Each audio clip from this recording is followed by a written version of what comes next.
Welcome back to Political Misfits on Radio Sputnik, where we bring you news, politics, and culture without the red and blue treatment. I'm Michelle Whitty here with Bob Schleehubert, taking a look now at a big leap forward, potentially, for cryptocurrencies. What that will mean for the economy here in question is sort of up for debate. But a law in El Salvador making Bitcoin legal tender went into effect this week. We're going to talk about what this could mean with Sinclair Skinner, co-founder of Bitmari, a Pan-African blockchain remittance platform, and a political advisor, entrepreneur, and human rights activist. Sinclair, thanks for joining us. Thank you for having me. You're all the best. Let me get your reaction just in general to El Salvador adopting Bitcoin as legal tender. What do you think? I think it's great. I think anytime we use technology to usurp or replace this analog, antiquated system of oppression, but we just got to be mindful. It's neither good or bad. It's literally cool. And we got to stop. Like, I don't pray to men, women, black folks, white folks. I don't pray to the technology either. So I think we have to go with it in a way that we have an orientation that's people first, and make sure that we hold everyone accountable, which probably would be the people who already have lots of money who will try to use this to keep and maintain their control. And I've seen that happen even in the U.S. now, that we started off with Bitcoin being something very progressive, and now more of the mainstream has gotten hold of it and control it, and it can be used to harm us. Right. So I want to follow up on these two themes. I want to ask, what can you tell us about how the actual transition has gone? You know, if this is sort of neither bad nor good in and of itself, how is this? How has the change been implemented so far? Well, I think the context, because I'd never like to speak about things because I'm not indigenous to that space. But with the work I've done in Zimbabwe, and we were the first remittance company in the world to be able to use Bitcoin to remit cash. And that the similarities at the time of Zimbabwe and El Salvador is the fact both of them had adopted a dollarized economy. So when people talk about, Bitcoin, this or that, as it relates to financial policy, currently El Salvador doesn't have its own, or monetary policy, currently doesn't have its own currency. Doesn't have its own currency. That was weird. So literally, they use the dollar, just like the Zimbabwe had used the dollar after their hyperinflation. In 2001, El Salvador stopped using the colon, which is named after Christopher Columbus, another colonial issue. But literally, they use the U.S. dollar. All uses the U.S. dollar. Ecuador uses the U.S. dollar.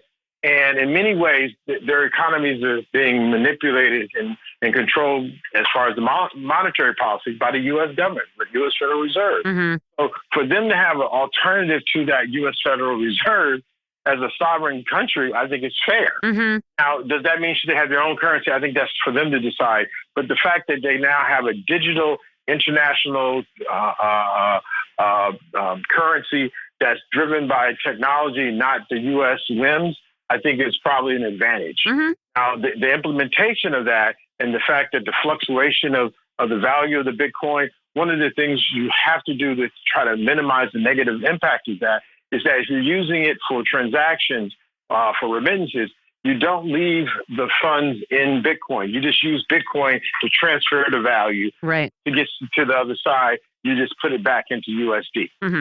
Don't leave it. But, again, lately, with the increasing value of Bitcoin, people say hodl or hold it, and that makes you use it as a store of value. But in many ways, it still can be a hedge against the U.S. dollar being printed so much. In this situation, they have no control over their monetary supply. They just bought like 200 Bitcoin.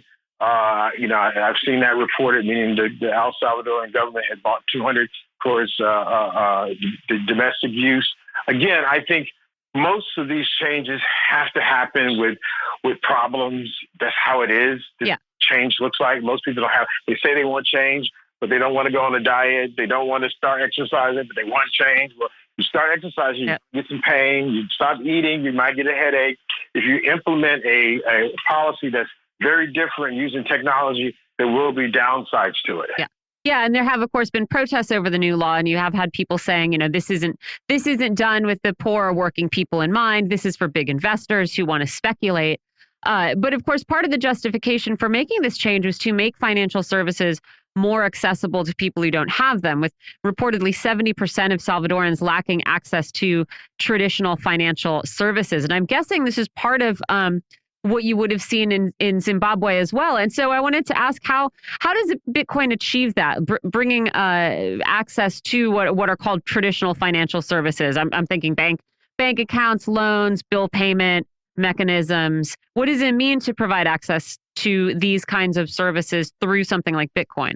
I think the biggest thing that we learned was that people will, without any of these systems, we can interact. I think one of the biggest lies or misinformation is that people prior to this use shells or they use barter systems. Looking at some of the research, it may not ever have been a person trading 2 cows for 10 chickens per se or half a goat. In reality, we have a relationship where there's like a real ledger. In Bitcoin, of course, they call it a digital ledger. But most communities, you borrow a cup of sugar from me, I come over to your house, I borrow some oil. People kind of keep a ledger with themselves in these poor communities. Even if there's no hard currency, their currency is the relationship. So they don't want to they don't want to misuse those relationships. So there's always a credit in the neighborhood. There's always somebody going to the store picking something up. I know I'm taking it in a basic direction, but we don't have to have tokens of any kind. We, as people, as long as we can keep track of it, really can actually exchange whatever I'm doing in my goodwill with you, and you exchange it with me. When you start introducing these currencies, be it digital or the US dollar, now you're giving other people a way to extract. And the third-party system, the intermediaries that use the dollar, allow them now to control the flow of those transactions. Bitcoin, now technology allows it to be controlled and is decentralized. The theory is that it's better to have a decentralized system where there's not one boogeyman in control, but literally it's algorithms and access to digital nodes that allow us to exchange. We had women farmers in Zimbabwe. It would have been hard to send them money using Western Union, which is very predatory. But because we gave the farmers that we work with in the rural areas a wallet on their phone, and now almost everybody, so many people have these powerful devices, they were able to do transactions at their local stores, and we identified stores and give them also the same technology. Now they were able to do transactions that we couldn't have done or been too expensive to send that amount of money to them that far away. So there are some people who are rent seekers who are sucking the blood out of these transactions because they only have the US dollar to use. Giving these folks other options, I think will inherently be good if we have people who have good intentions working. These are better tools than the US dollar. Yeah, I mean, I think the intentions are going to be a big part of this. I want to also ask if there is an expectation or if it's going to be important for Bitcoiners to play some kind of role in this. And I'm asking because when the bill making the cryptocurrency legal tender was announced, a member of El Salvador's legislature and a man who voted for the bill, William Soriano, said, "Bitcoiners around the world, the time has come.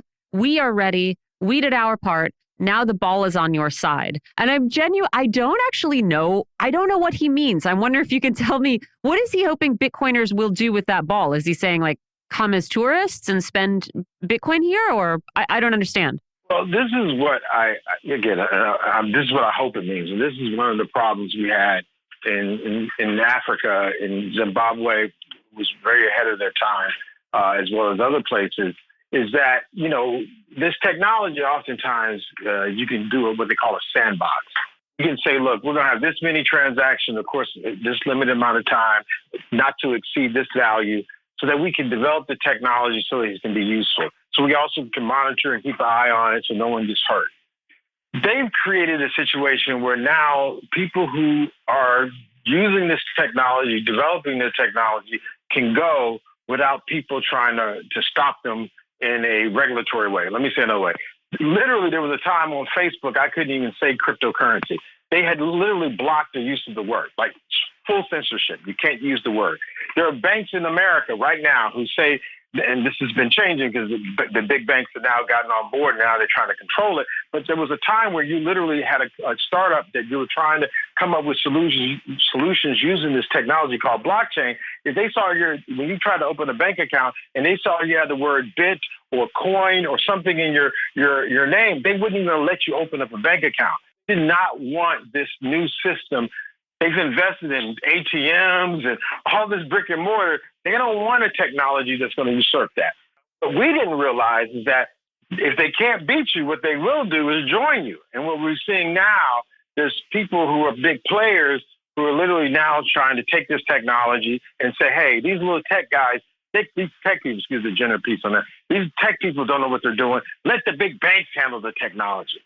Because the banksters control the government. The government says, cool, we'll let you keep rape, killing, and stealing now using technology. All the small Bitcoiners who were literally doing this because they were sick and tired of being sick and tired of having these people suck their blood can now be usurped by the fact that government's backing the banks using this technology. The thought is that you see this in El Salvador, now it's an open field that, the thought is that you can now have developers come up with real solutions that are making something 10 times better than the banking system, and they don't have to worry about somebody coming in and shutting you down or closing shop. Let me ask you before we let you go, Sinclair, is there anyone in the crypto community who is skeptical about moves like this, and what are their concerns? I mean, I'm skeptical too. I think we should be vigilant. Like, coming to save us. So I don't think, like, even with these Bitcoiners, we have a Black Blockchain Summit coming up the 24th and 25th at Howard University. We have people from all walks of life, but our focus is on issues facing the Black community. And this brother made a good point to me. He said, you can talk all that tech talk once, Sinclair, but if you look at when they started the internet and to this day, the wealth disparity has increased, not gone down. There goes your theory about tech being helpful. I was like, damn. That was a heavy comment. Yeah. My point is, it's really about us using all tools. In the tech space, we can't say tech is our enemy, but we got to stay vigilant. It's organizing the people. It'll always be the people first. So again, the skepticism is that we have people in this Bitcoin, this technology space that are misogynist, racist, classist people. They went to school and thought Christopher Columbus discovered America. Now, literally, if that same person is coding in Python or C++, he's putting that virus in his dang project. Literally, we have to be vigilant and make sure these people don't do bad, be it using a typical financial system or a technology system. We have to be helpful. We have an obligation because our tax dollars, as oftentimes as Americans, is being used to kill these people. Right. We need to hold us accountable. Like, I digress. No, Sinclair Skinner, I really appreciate you keeping things human here on the show. You're the co-founder of BitMari. Where can people go to find more of the work you're doing and more about BitMari? Oh, absolutely. So they definitely can come and check us out at the Black Blockchain Summit. We've got a lot going on. It's free. We're looking at one day in person, but I keep getting folks coming saying they're not going to be able to make it because of the Delta variant. So I don't want to just go to blackblockchainsummit.com and you can hear all the wonderful news about the work we're doing. All right. Thanks for joining us here today. Really appreciate it. Sure. You're listening to Political Misfits on Radio Sputnik. We're live in D.C., and we'll be right back.